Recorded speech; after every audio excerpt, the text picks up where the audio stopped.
ayat 16. Karena begitu besar kasih Allah akan dunia ini sehingga Ia mengaruniakan anaknya yang tunggal supaya setiap orang yang percaya kepadanya tidak binasa melainkan beroleh hidup yang kekal. Apa yang dikasihkan Allah kepada kita? Hah? Nah, saya ulangi ya. Karena begitu besar kasih Allah akan dunia ini sehingga Ia telah mengaruniakan anaknya yang tunggal. Ya, anaknya yang tunggal. Jadi Allah mengasihi kita anaknya yang tunggal. Berarti apa yang kita terima? Ya. Nah, kalau Allah mengasihi putranya yang tunggal, yang kita terima apa?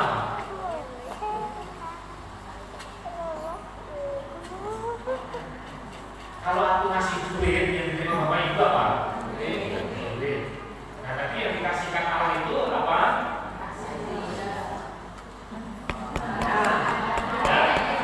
Anaknya yang tunggal. Yang kita terima apa? Karena yang dikasihkan kepada kita itu Yesus, makanya kita terima.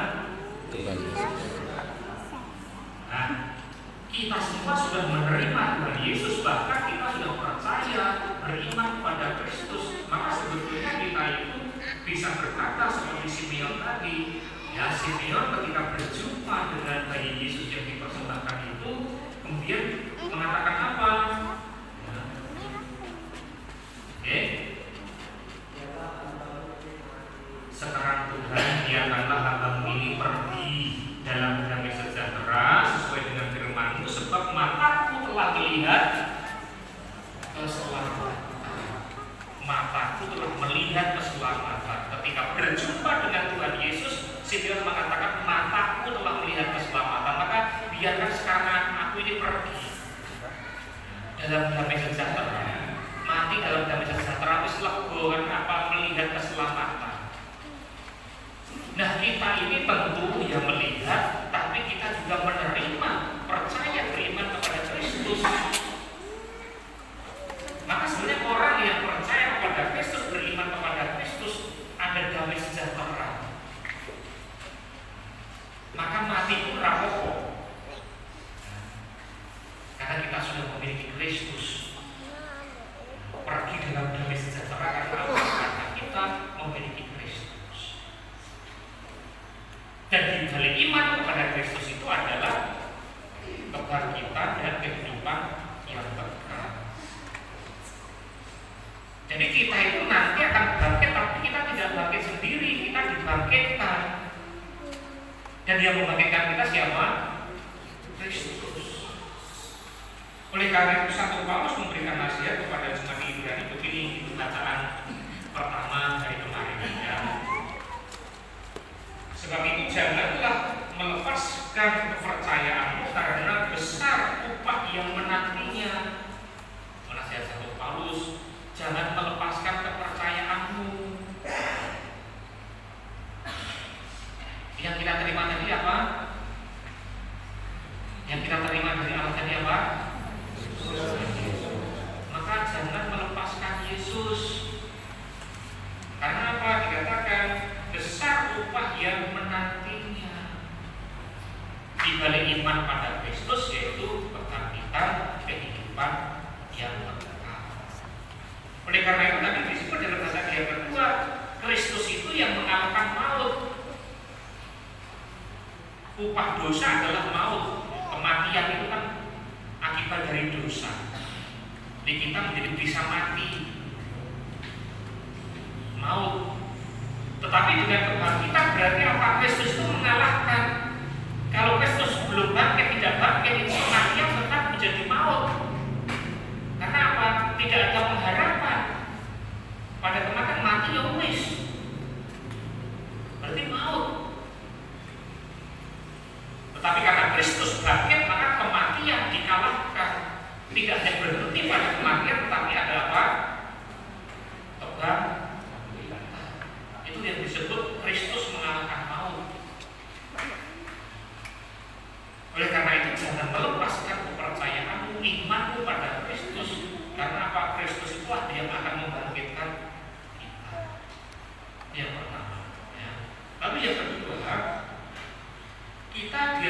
belajar mempersembahkan, mengasihi.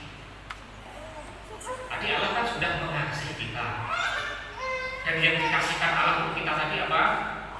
Tuhan Yesus. Sudah main-main loh. Kita dikasih, mengaruniakan, yang dikaruniakan kepada kita itu Yesus, putranya yang tunggal. Nah, maka kita juga diajak untuk belajar mengasihi, mempersembahkan.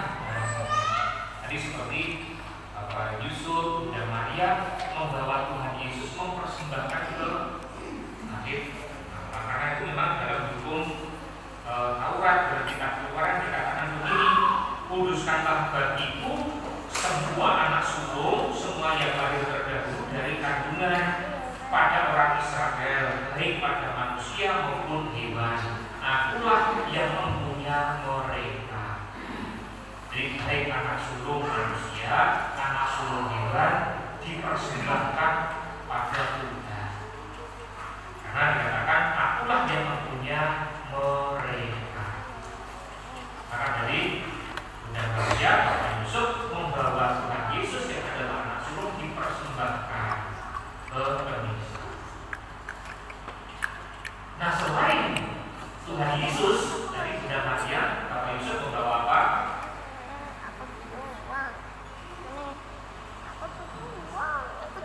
Juga mereka datang untuk mempersembahkan kurban menurut apa yang difirmankan dalam hukum Tuhan, yaitu sepasang burung terukur atau 2 ekor anak burung merpati.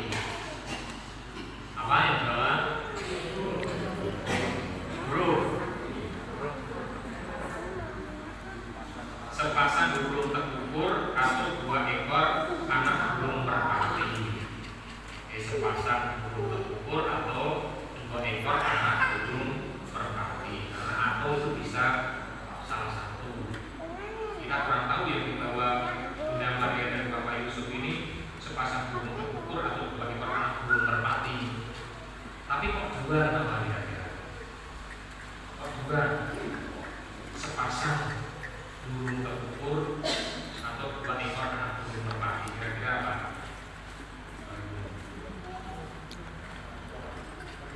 Ya? Sepasang suami istri, berarti ini tadi burungnya pasti apa ya? Jantan dan betina ya. Nah, itu bisa kita baca nanti dalam apa namanya kitab Imamat ya, bab 12 ayat 8 dikatakan begini, ngokok loro sepasang. Tetapi jikalau ia tidak mampu menyediakan seekor domba, ia harus mengambil 2 ekor burung terukur atau 2 ekor anak burung merpati, yang seekor sebagai kurban bakaran dan yang seekor lagi sebagai kurban penghapus dosa. Apa 2? Yang satu untuk nah, berarti yang menarik Bapak Ibu, kalau kita membaca dalam kitab Imamat, di sana ada judul-judul ini ya, kurban bakaran, ada kurban sajian, ada kurban keselamatan, ada kurban penghapus dosa. Nah, apa yang dikorbankan? Apabila seorang dari antaramu hendak mempersembahkan persembahan kepada Tuhan, haruslah mempersembahkan yang kamu persembahkan itu berupa hewan, entah lembu atau kambing domba. Jika persembahannya merupakan kurban bakaran dari lembu, haruslah mempersembahkan yang jantan dan tak bercela. Nah, kalau lembu, yang apa? Jantan dan tak bercela. Berarti itu yang medial ya. Jikalau persembahannya kurban bakaran dari kambing domba, baik itu domba ataupun kambing, haruslah ia mempersembahkan yang jantan dan tidak bercela. Jantan dan tidak bercela. Nah, dari dalam kurban sajian, apabila seorang hendak mempersembahkan persembahan berupa kurban sajian pada Tuhan, hendaklah persembahannya itu tepung terbaik. Tepung terbaik. Awalan ter artinya paling. Jadi untuk Tuhan itu yang adalah yang terbaik paling. Nah, anak sulung itu berarti juga persembahan yang pertama. Sulung itu berarti yang pertama. Ya, persembahan yang pertama yang dulu, yaitu dikuduskan, dipersembahkan untuk Tuhan. Ada satu cerita ketika saya ada di salah satu paroki, ada 2 kali saya mengalami ada anak muda datang kepada saya, "Romo, saya mau mempersembahkan gaji pertama saya, Romo." Nah, jadi dia sudah bekerja, kemudian ketika gajian pertama itu dipersembahkan ke gereja. Nah, makanya anak itu menghayati ini ya, yang pertama, yang sulung dipersembahkan kepada Tuhan. Nah, Bapak Ibu saudara-saudari yang dikasih Tuhan, kita sudah menerima dari Tuhan yang dikasih kepada kita itu Yesus Kristus, yang memberikan yang terbaik untuk kita, keselamatan untuk kita. Maka kita sudah belajar sekarang untuk mengasihi, mempersembahkan yang terbaik untuk Tuhan. Dan persembahan itu bukan hanya ke kantong kolektor leader itu namanya persembahan, tetapi persembahan itu tentunya bisa bermacam-macam. Waktu yang terbaik, kita sudah mempersembahkan waktu yang terbaik. Contoh main gereja yang orang lain, itu namanya memberikan waktu yang terbaik. Jadi kadang kalau itu kadang menjalani akhir, yang mau lewat, kita bisa saja. Tapi kalau terlambat itu sudah jadi kebiasaan, itu belum memberikan persembahan yang terbaik. Waktu yang terbaik, suara yang terbaik, atau latihan kepiro. Baik pisahnya jenis latihan gitu. Kita apa mempersembahkan yang terbaik untuk Tuhan. Mau jadi ini iso, mau jadi ini. Nyatanya kalau dari besar itu bagus-bagus itu. Ini minggu iso tingkatnya mau mana nih? Dia tahu itu berarti belum memberikan persembahan yang terbaik. Bukan hanya mau ini loh ya, semua. Kita berusaha apa mempersembahkan yang terbaik. Nah, supaya diri yang baik juga perlu waktu untuk latihan. Dan persembahan itu bukan hanya ketika di gereja tadi, pas latihan itu juga sudah menjadi persembahan. Kemudian di pesinar itu menjadi persembahan yang terbaik untuk Tuhan. Prodiakon, kolektor masuk memberikan persembahan yang terbaik untuk Tuhan. Kolektor memberikan yang terbaik untuk Tuhan, tentu sesuai kemampuan masing-masing, tapi ini yang terbaik. Karena apa? Dasarnya adalah kita sudah menerima dari Tuhan. Jadi gereja itu sebenarnya tidak ada kewajiban sebenarnya, meskipun Allah ya harus diwajibkan. Tapi sebenarnya tidak ada kewajiban. Orang itu mempersembahkan dengan amal sukacita. Dasarnya karena kita sudah lebih dulu menerima anugerah yang luar biasa dari Tuhan. Nah, Bapak Ibu saudara-saudari yang kasih Tuhan, tetapi yang paling pokok korban kekaran, korban sembelihan tidak tusuk kayu. Tetapi jiwa yang menyesal itulah yang berkenan kepada Tuhan. Untuk kita tidak lagi menyukai tadi lembu, diwi, dosa untuk persembahan apa? Pelunas dosa itu untuk sapi, atau mempersembahkan lembu kami belum balik gereja, terus gerejanya kosong lagi, terus dimarahin gereja daripada lembu yang sapi semua. Tetapi kita berusaha untuk mempersembahkan yang terbaik, terutama mari kita bawa hati kita, hati yang hancur, hati yang redam, hati yang menyesal, hati yang bertobat. Itulah yang berkenan di hadapan Tuhan. Kemudian dari Bapa dan Putra dan Roh Kudus, seperti pada